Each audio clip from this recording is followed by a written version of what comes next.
belajar, kan seperti itu ya. Jadi belajar andragogi itu adalah belajar bagi orang dewasa. Jadi belajar itu merupakan perubahan dari kepribadian ataupun adanya respon baru yang terbentuk dari keterampilan, sikap, pengalaman, ya kan, dari setiap orang. Apa sih itu kaitan antara belajar dengan pelatihan di dalam prinsip andragogi? Jadi kalau prinsip di sini adalah mengubah dari tidak tahu menjadi tahu, ataupun merubah hal yang buruk pada suatu hal yang menjadi baik, dan memproses perubahan tingkah laku baik dari kognitif, afektif, dan psikomotorik. Di dalam pelatihan membutuhkan proses belajar dan pembelajaran, terutama dalam pembelajaran andragogi. Jadi kita tahu bahwasanya di dalam prinsip belajar andragogi itu kan selalu saya bilang itu adalah orang belajar, orang dewasa belajar untuk orang dewasa, ataupun seorang pelatih memberikan pembelajaran kepada orang dewasa. Jadi kalau dari kaitan antara belajar dan pelatihan ini sudah dijelaskan bahwasanya di dalam pelatihan kita membutuhkan proses belajar. Dari siapa yang didapatkan? Dari seorang pengajarnya, kan seperti itu. Oke? Jadi di dalam prinsip belajar andragogi di sini, yang pertama itu kita butuh yang namanya adanya kebutuhan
beda kebutuhannya, kan tergantung. Kalau kita kan butuh, yang penting intinya mahasiswa butuh materi dari dosennya, ya kan? Itu yang terpenting. Tapi kalau misalnya kita sebagai orang dewasa kita membuat pelatihan, berarti kita butuh apa? Berarti kita butuh berbagai macam alat-alat yang untuk diberikan kepada orang lain, dikumpulkan dulu. Kalau kalian kan menerima materi dari dosennya, dari tutornya. Tapi kalau kita sebagai orang pedagogi, orang dewasa yang mengarahkan, memberikan kebutuhan kepada orang lain, berarti kita yang menyiapkan. Misalnya kita membuat sebuah pelatihan untuk kesehatan dan gizi di TK ini. Misalnya anak kita di PAUD ya, di TK, berarti kita harus menyiapkan masakan-masakan, makanan, cemilan yang berhubungan dengan kesehatan dan gizi. Dan kita siapkan dulu nih semua, baru nanti kita berikan besoknya. Terus sebelum kita berikan, kita kan harus kasih tahu dulu nih, misalnya kita hari ini masak apa biasanya ya, bubur kacang hijau. Kita kasih tahu bubur kacang hijau ini vitaminnya apa, terbuat dari apa. Nanti kalau kita berikan untuk anak-anak, hasilnya seperti ini, kita berikan kepada sekolah ataupun ke orang tuanya, seperti itu. Oke dulu. Yang lain ada yang mau ditanyakan tentang prinsip andragogi dari beberapa yang sudah dijelaskan? Di luar dari kemarin kita sudah bahas juga tentang tapi sebenarnya di dalam prinsip belajar andragogi ini adalah keyakinan dalam diri kita sendiri di dalam menerima pembelajaran agar kita mendapatkan tujuan belajar dan hasil belajar itu yang sesuai, karena kan harus seimbang. Kita punya tujuan dan kita punya hasilnya, kan gitu. Tujuan kita adalah kita akan menjadi seorang sarjana, ya kan, dan akan mendapatkan pekerjaan yang sesuai dengan bidang kita. Hasilnya adalah setelah saya tamat, saya mendapatkan IP sekian, mendapatkan nilai sekian. Akhirnya saya menjadi seorang guru sesuai dengan bidang saya. Hasilnya kan bisa digunakan oleh berbagai macam masyarakat ataupun dari diri kita sendiri. Ada lagi? Ya Bu? Saya lihat ada tulis kurang menyukai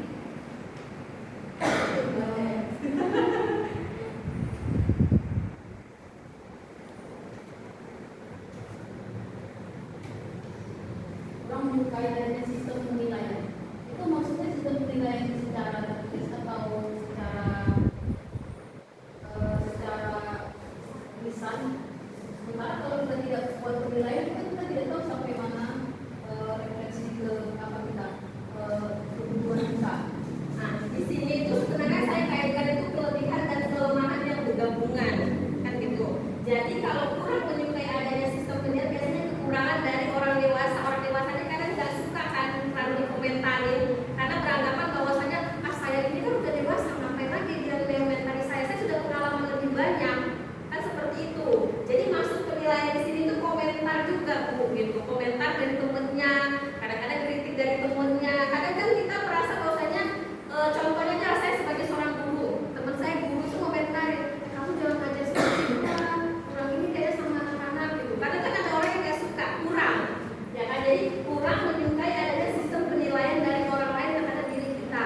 Sementara kita kan berhak untuk menerima kritik, saran dari orang lain untuk merubah perilaku kita, merubah cara kita bekerja, kan yang seperti itu gitu. Karena kita bisa menilai diri kita, tapi orang lain yang lebih banyak untuk menilai diri kita, kan yang seperti itu. Jadi dalam kondisi bukan hanya kita memberikan kayak ujian tertulis misalnya, karena kalau secara tertulis kalau mahasiswa saya rasa udah tahu ya Bu, misalnya seperti ini, dia tahu kategori nilai itu ada dari kehadiran, ujian, tugas, kan gitu. Jadi seandainya dia mendapatkan, jadi kan kategori sini kurang menyukai adanya sistem penilaian. Jadi mahasiswa kurang dalam penilaian, suka dia nggak suka mendapat nilai misalnya yang C, sementara dia tahu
dari sebab akibat yang akan kita dapatkan dari pembelajaran kita, dan kita juga butuh untuk dihargai, kita butuh untuk dinilai orang lain, kan seperti itu. Tapi kebanyakan memang orang dewasa ini agak lebih gimana ya, merasa dirinya lebih biasa ya gitu ya. Kadang-kadang yang lebih tua itu merasa bahwasanya, yang makanya kalau kita dulu nih kadang gini, yang baru masuk dengan yang sudah lama masuk itu belum tentu pengalaman yang baru masuk itu sedikit dibandingkan yang lama. Apalagi dengan kondisi misalnya kita lebih banyak belajar, kita sebagai mahasiswa, maaf sementara guru yang satu lagi itu masih kita sudah tahu kita bagi mahasiswa, dia belum gitu. Otomatis kan di dalam pembelajaran teori kita lebih banyak, mungkin kalau di praktek dia lebih banyak, tapi kalau teori yang sekarang ini pasti kita lebih banyak. Apalagi kita pembelajarannya kan masih pembelajaran baru, bukan seperti itu. Makanya kalau yang sekarang, kemarin pernah saya bahas juga di anak usia dini ini adalah tentang menggunakan media-media pembelajaran itu banyak sekarang kan yang menggunakan yang modern-modern, yang gampang untuk didapat, yang tinggal di-download, tinggal di-print gitu. Kan seperti itu. Sementara harusnya kita bisa mengkolaborasikan antara berbagai macam media dari bahan-bahan yang tradisional kan gitu. Karena sekarang kan jarang orang menggunakan misalnya ngajak anak bermain engklek misalnya, itu kan jarang sekarang. Terus sebenarnya permainan anak untuk menggali apa? Di situ ada kognitifnya, terus ada motoriknya juga, kan seperti itu. Tapi sekarang nggak pernah lagi digunakan yang seperti itu. Oke Bu, oke, saya lanjut. Oke, saya lanjut.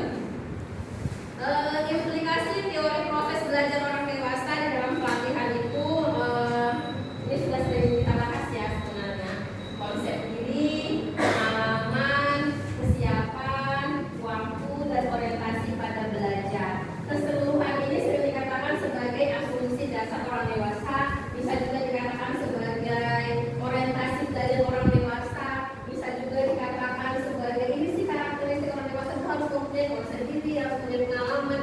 Sebenarnya kata ini sudah sering digunakan untuk orang dewasa, gitu kan? Oke, sebelum saya menjelaskan ataupun mungkin kalian juga sudah tahu, kita feedback kembali ke pembelajaran yang kemarin tentang karakteristik dari pembelajaran orang dewasa. Saya mau nanya juga ya, masih ingat nggak gitu ya tentang konsep diri itu seperti apa gitu ya, konsep diri, ya kan? Saya mau nanya ke siapa ya? Konsep diri.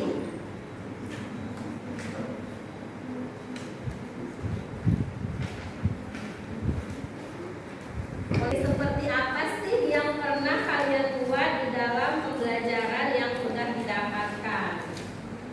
Ya, Suci, konsep diri.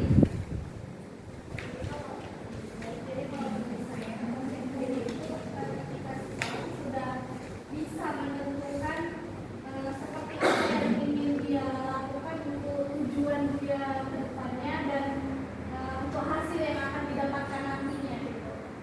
Jadi konsep diri itu tujuan. Ketika seseorang sudah memiliki kemampuan gitu Bu, sudah bisa menentukan gitu Bu. Jadi dia sudah bisa menentukan hal apa yang memang dia itu memang dia itu mau, dan ada dari diri dia sendiri yang ada tujuannya untuk diri dia sendiri dan bakal ada hasilnya juga untuk diri dia sendiri. Berarti lebih ke merencanakan terhadap sesuatu hal untuk diri dia sendiri. Jadi hasilnya karena kan dia melakukan, dia mengerjakan, dan dia bisa mendapatkan hasilnya. Itu berarti konsep diri. Kalau pengalaman, Intan mana? Oke, pengalaman.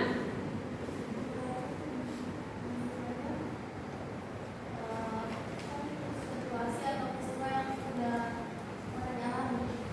Di dalam pengalaman. Jadi misalnya pengalaman belajar apa yang sudah pernah kamu lalui, kan misalnya seperti itu. Jadi mungkin kalau misalnya saya kasih contoh itu dari pengalaman di dalam pembelajaran orang dewasa itu, mungkin dulu saya pernah mendapatkan nilai yang kurang bagus karena saya sering ini, kan gitu, sering bolos misalnya, ujian saya kurang bagus.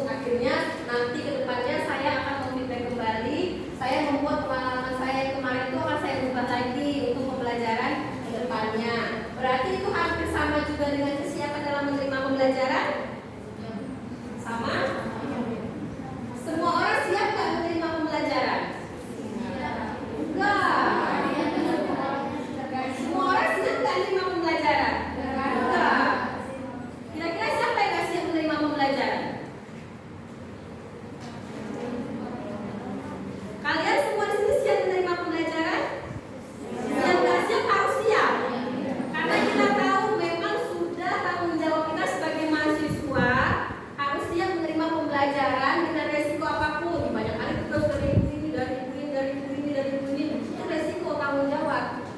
Siap, kamu siap. Ada nggak organisasi dalam belajar? Ada. Siapakah itu organisasi dalam belajar? Yang organisasi dalam belajar itu dengan kondisi kalau mahasiswa adalah nanti ini semester depan adalah aku cuti aja lah. Mudah-mudahan kalau ada jadi aku maju lagi. Nanti nggak siap, berarti ikut sama temennya. Karena kalau orang yang sudah siap, dia akan langsung terjun, tertuju, ya kan? Ada hentinya. Terus